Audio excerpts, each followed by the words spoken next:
Hello, fine people. So, I have decided to make a new series explaining Medicare.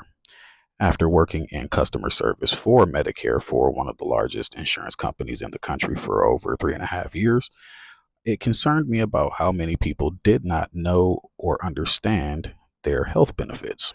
So, I have decided that I am going to go ahead and make a series of videos, explaining all of it for everybody so that as people age into Medicare and get into that phase of their lives, they won't be confused by their healthcare.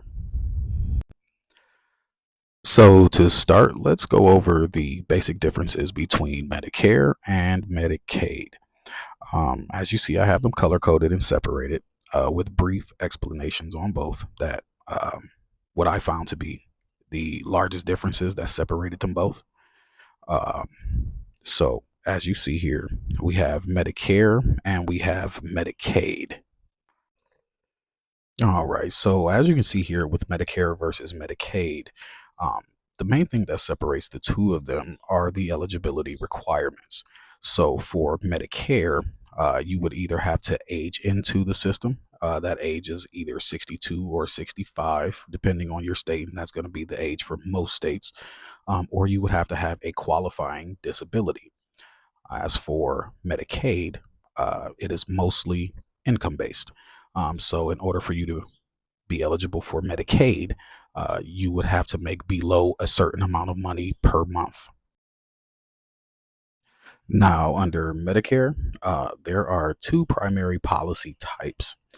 The first is the Health Maintenance Organization, or HMO, and the second is the Preferred Provider Organization, or PPO. And we're going to go over the differences right now. Okay, so we're going to start with HMO. And with HMO, of the two, HMO is going to be the more restrictive of the two plan types. As you can see here, it says you can only use in network providers. Going out of network would require a referral. You may require referrals for all specialists. They normally have lower out of pocket costs, as well as HMO plans are normally the plans that attach to plans that have additional benefits or extra benefits, such as food benefits or anything along those lines.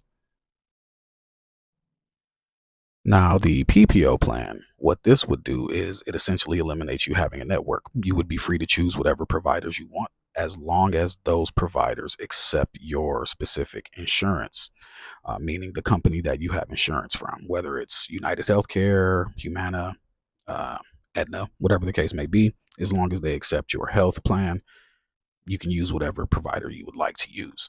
Additionally, you would not need a referral for specialists. It's an automatic thing. They may require referrals between your primary care and your specialist, but you would not require one through Medicare. Additionally, with PPO plans, they do normally have higher out of pocket costs for services, and they would rarely attach to plans with those extra benefits. There's probably a small handful of PPO plans that would come with those extra benefits, and they're going to require a long list of requirements and eligibility things that need to be met. All right. So when it comes time for you to choose which plan you want to enroll in, whether HMO or PPO, what I always told people is get your list of doctors that you're not willing to part ways with. Um, Ask them if they are in the network and if they accept HMO for the specific insurance company that you have. Again, doesn't matter if it's Blue Cross, Anthem, Aetna, whatever the case may be. Ask them if they accept HMO plans from that insurance provider. If they say that they do, stick with HMO. If any of those doctors that you don't want to part ways with explains that no, they don't accept insurance from that company, but you want to stay with that company, you may want to do some research into what PPO plans would be a best fit for you. All right, so I think I'm going to go ahead and cut this video here. As I said, I'm going to make this a series. I'm going to go into a lot more detail on each plan, on things that popped up commonly. So please hit the like button, hit the follow button. This is going to be a whole series. I'm going to make a series of videos explaining everything that I have learned over 3.5 years of working with Medicare plans. Thanks again, and have a good one.